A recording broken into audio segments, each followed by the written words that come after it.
How's it going, Yankee fans? Welcome back to Fireside Yankees with your boys, Alex and Ryan. Today we're talking about Franchy Cordero getting demoted and the Yankees finally calling up AAA sensation Jake Bauers. Now, Cordero has not gotten on base in 8 games. It was only a matter of time before manager Aaron Boone and this coaching staff said, I think we have to go in a different direction. I think we need some fresh blood here. And finally, they go with Bauers. And if you've been listening to us for the past week and a half, you know we've been calling for this for quite some time. We have been writing about it. We've been talking about it. We've been posting on social media about it. It's finally nice to see the Yankees said, oh, you know what? Maybe these guys are right. Maybe Franchy Cordero can't get on base over 8 straight games. Maybe we do need some fresh blood in this outfield. And it's nice to see they're giving someone a chance who's been raking for the most part at the AAA level. And of course, he's a former top prospect. He has 328 MLB games under his belt. Now, he hasn't been very good during those games, but he has changed his swing. You know, kind of like what we heard about Matt Carpenter last year when he went on that cross-country journey to fix his swing. Jake Bauers maybe not went cross-country, but he stayed in Scranton, and the coaching staff really helped him turn things around and kind of level out his swing, make more contact, make better contact. It's resulting in more home runs. It's resulting in more extra base hits, and it's really just resulting in him getting on base, and that's what the Yankees need right now. They need someone in this lineup who's just going to get on base and not be an automatic out all the time, because we've had a lot of trouble, collecting RBIs. Yesterday, 5-2 loss. I mean, that lineup was one of the worst lineups I think the Yankees have trotted out in maybe 5-6 years. Like, we've seen some pretty crappy lineups. Yesterday's may take the bait. I really just don't think I've seen a lineup that bad before, and it was noticeable how much we missed Anthony Volpe for what it's worth. But Ryan, what is your reaction to Franchy Cordero getting demoted? Probably won't see him again for a very long time, if ever, unless there's more injuries that arise. And what are you thinking about Jake Bauers? He's actually going to be starting today, I believe. I don't know that for a fact, but I imagine he'll likely be in the lineup after being called up, since they probably want some fresh blood and a bat that's at least hot to try and capitalize on this Texas team. Yeah, so one of the big things here was that, a big struggle with any organization when they have players struggling and players in the minor league, such as Jake Bauers, where it's not a prospect, but it's not a player with no upside. So you kind of struggle to recognize when is an overreaction to call that player up, or when is it too late to call that player up. One of those situations where you don't want to overreact to small sample sizes, but you also want to put your best team out. And I think that this was the best time to do it. I think this was the right time to do it. I think we had enough of a sample size. As you mentioned, yesterday's lineup was not playable. Like, that was, if it wasn't for the fact that DeGrom left the game early, I think that team would have gotten absolutely shut down. I'm surprised they got 2 runs across. Obviously, Schmidt didn't have his best start, to say the very least, and that didn't help. But this team needs a little bit of a spark. And, is Jake Bauers, when I say Jake Bauers is someone that they're hoping to call up to give them a little bit of a spark, I understand how little confidence that Yankee fans are going to feel with this. But there are changes he's made to his game. He was a former top prospect. This is a guy with a good power tool. If you look at how you grade raw power, if you're posting a 113.5 max exit velocity, you probably got 60 to 65, maybe even 70 grade raw power. He really has some pretty good raw power. He's getting there consistently too. That's something that he struggled with in the past. When he reworked his swing, he made it more power oriented, getting a little more loft. We saw over the last 2 years with the Yankee organization, he was getting more fly balls and line drives and fewer ground balls. If you look at his major league career, he's someone who doesn't really elevate the ball very much. He had pretty even splits, line drive rate, ground ball rate, fly ball rate. Fly ball rate's usually a little lower.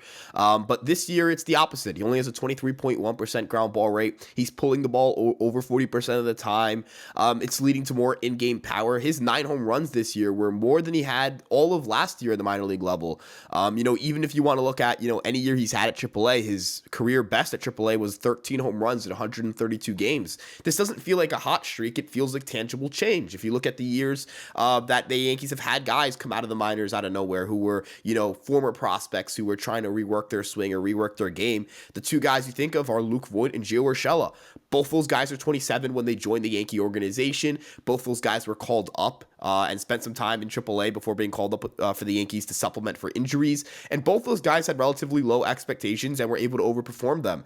Do I think that Jake Bauers is guaranteed to be like Luke Voit or Gio Urshela? No, those are 2 very good baseball players, and that is an unrealistic expectation to set. But is it possible? Yes. I think it's a real possibility. And by real, I mean, 30%, let's say, chance that Jake Bauers can go out and be a productive hitter every single day and at least give them something in left field.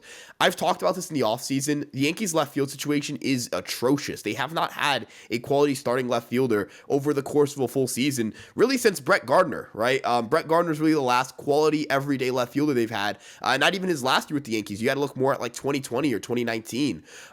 Gallo was obviously a bust here. Hicks has not performed. IKF is a center fielder, and if they tried him in left field, it wouldn't go great. Cabrera has had his struggles early on. It feels like a cursed position, but maybe Bowers can give you, hey, you'll take a 110 OPS plus. That'll be a huge boost for this team. And if he can give you that, man, that'd be huge, right? And that also helps you, in the deadline say, hey, we can hyper focus on this position or on that position, or we can try to get a little creative here. So it opens up possibilities for the Yankees. There's upside here, and that's really what I'm excited about when it comes to Jake Bowers.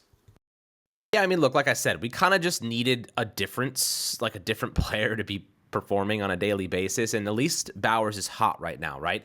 Now, you oftentimes see players that transition to the MLB and it just doesn't pan out. It doesn't actually translate. But I do think that Jake Bowers has the power. He has MLB experience, and he obviously can play a multitude of different positions, the corner outfield spots, and he can play first base. So there is value there.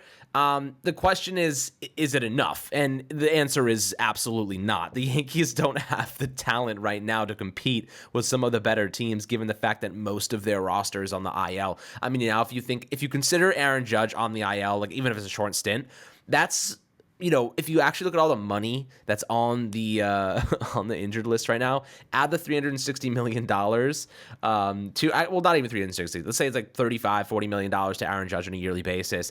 There's about $220 million on the IL right now. You're like Stanton, Bader, Judge. I mean, I'm not even going to go into the pitchers, but you just see so many of these prominent players. This talent is just rotting. And ultimately, I think Judge's situation was an anomaly. I think the way he slid, I think that doesn't happen. Maybe the sand was too wet, whatever it might be. Trying to steal base, trying to steal third with 5 runs up, like asking for injury, asking for trouble there. Like, just don't do that with your MVP. How about that? Just don't make stupid decisions when you're 5 runs up. You have Aaron Judge on second base. Really gonna try and steal third? Come on, like. You're asking to get hurt. You're asking the guy to do physical things in inopportune situations. It's just dumb. So, that being said, you got to play baseball. I get it. I understand they want to keep being aggressive and keep keeping the opposing team on their toes and doing things like this, but it just was it was a bad decision. And the Yankees continuously make weird decisions like this, and it's like, why? Like, what is the logic behind a lot of these choices?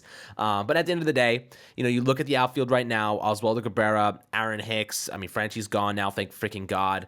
And then you also have, IKF, and Willie Calhoun has actually had, I think, like 5 hits in his last 3 games, so he's actually the only one doing kind of well right now. But the Yankees outfield is a ghost yard. It's a freaking graveyard. There's just ghosts wandering around. You see some okay defensive plays every now and then. Aaron Hicks, of course, misses one 2 days ago. The classic Garrett Cole nod of the head, like, what the hell, man? Like, finally understands what it's like to be a Yankee fan watching Aaron Hicks.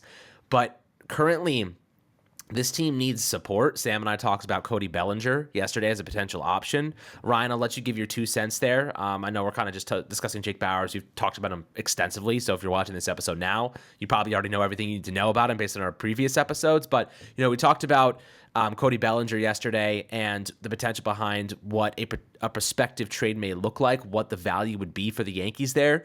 I know you're a big Cody Bellinger fan. Would you be behind the idea of the Yankees maybe targeting him at the deadline in a couple months? Do you think that's a realistic option that could be a solution for the Yankees, given his lefty bat and his defensive prowess as well? Yeah, it all depends on the Cubs' record at the deadline, really. They've shown that they're willing to sell in the past. They're a team that they recognize when they're not good, or they recognize when they're very good. And they will go out and make the requisite moves at the deadline to, adjust accordingly. So the Yankees have made trades with the Cubs in the past, obviously the big one being the Anthony Rizzo deal, but also last year, kind of under the radar, Hayden Wesneski for Scott Efros, because Efros got hurt. We kind of forget that move a little bit.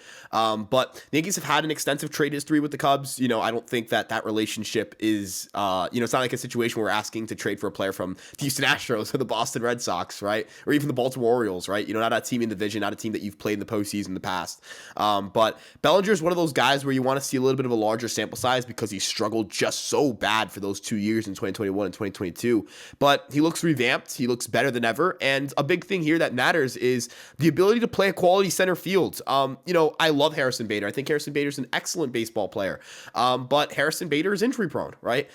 He's like, I don't think there's any other way to put that. I don't think Harrison Bader would sit here if he heard that and say that's unfair. I think that's a label that, he's earned, right? Unfortunately. But, he's a guy that you're going to always be a little bit worried about when he comes up after a slide, or a little bit worried about after he dives, a little bit worried about when someone says he's feeling a little bit sore, right? Those are just some players, some athletes, their bodies don't hold up as well as other athletes, right? And it's not a matter of, they're not trying hard enough. It's just life sometimes. But Cody Bellinger would give you depth there. Obviously, he would become your full-time left fielder if you were to acquire him. He's a left-handed bat. He's been an excellent postseason performer in the past, even in the years where he wasn't Cody Bellinger, the one that we, knew as the MVP candidate. He's always been someone who could hit some big home runs. So he has experience. This year, he has a 153 WRC plus. He's not striking out. He's working walks.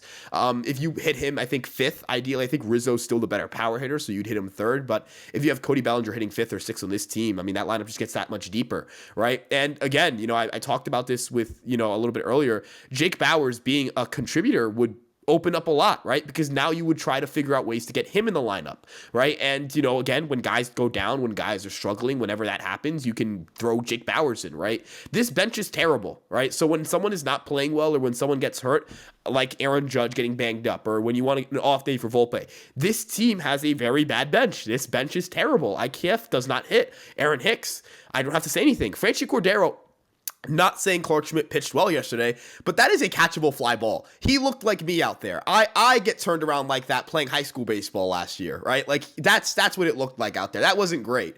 Willie Calhoun, I don't have to say much more. Like I think Calhoun is not like, I think Calhoun's maybe the better hitter between him and like IKF and Hicks, but he can't play the field and he can't run. So that's an issue. So, and obviously your catchers, you're not going to expect offense there, but, I feel okay with my catching group. They can play defense, but it doesn't work on a team that doesn't have a lot of bats. So end of the day, you just hope Jake Bauers hits so that you can have more depth. And of course, adding an outfielder such as a Cody Bellinger to help you not just in left field, but also in center field in case of anything going wrong would also be huge for the Yankees. So I think that's kind of your top target if you're in New York right now. I mean, maybe I'm biased here, but yeah. I could see it, man. I mean, look, the Yankees are going to need support at some point, and they're going to have a couple of names on the board. So at the very least, guys, you're getting some good analysis on what the Yankees might be thinking, some players that could be options down the road. There are plenty of other ones, but they're not that good. So we're trying to kind of look at the guys that would actually fit our style strategy and who are performing well right now. And Bellinger's obviously one of those guys, and we've been linked to him in the past. But as always, my friends, make sure to like and subscribe below on the YouTube channel. And if you are listening on Apple and Spotify, leave a 5-star review. We appreciate that love. As always, we'll catch this game later with you guys. Hopefully it's not another punt lineup. At least we have Anthony Volpe back. He got a day off for his birthday. Maybe he should have played on his birthday. Aaron Judge had, 2 doubles and a monster game on his birthday, and maybe Volpe, we could have used him. They threw him in there in Franchy Cordero's spot after he struck out in 2 of his first 3 at-bats. So happy that Franchy's gone. I mean, the week was great, but I think we needed some fresh blood, and Jake Bauers certainly has some talent left to spare, and I think that he's 27 years old. He's young. He's still developing, and maybe he can do something for this team. But as I said before, make sure to like and subscribe, and we'll catch you guys on the next Fireside Yankees episode.